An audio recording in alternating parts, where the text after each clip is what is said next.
Mabuhay at isang mapagpalang umaga sa ating lahat.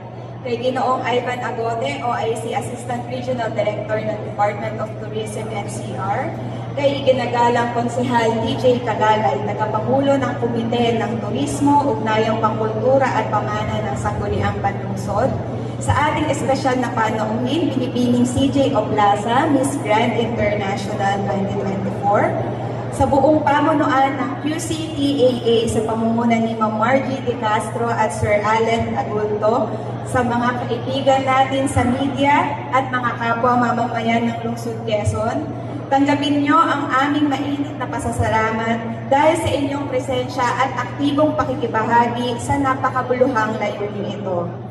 I extend my sincerest congratulations and full support to the QCTAA More to Explore Travel Expo, a dynamic initiative that embodies the steadfast spirit of collaboration and innovation between and among the institutions and organizations present here today.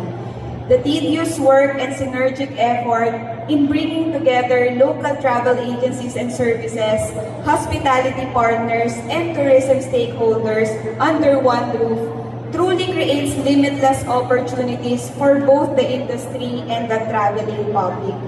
Ito ay nagpapatunay na ang ating pagtutulungan at pagkakaroon ng kolektibong aksyon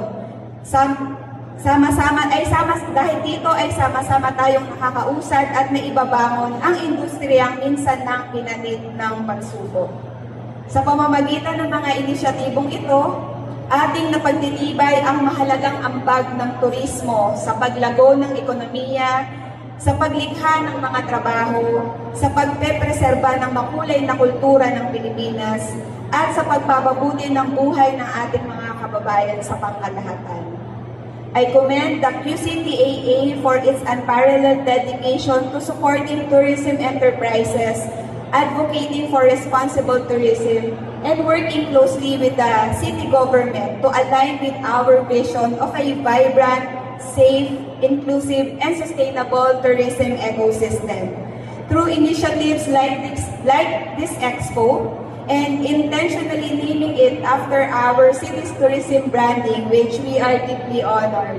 You help amplify QC More to Explore by inviting more people to discover the rich culture, heritage, and experiences that make our beloved city truly special. At dahil dito, makakaasa kayo na buong-buo at solido ang suporta ng lokal na pamahalaan sa lahat ng inyong mga gawain at layunin para sa industriya.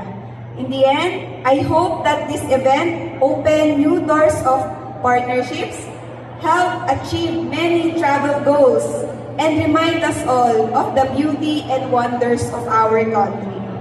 Love the Philippines. Go out and discover our dear homeland, at syempre, magsimula kayo dito sa Quezon City dahil there is more to explore.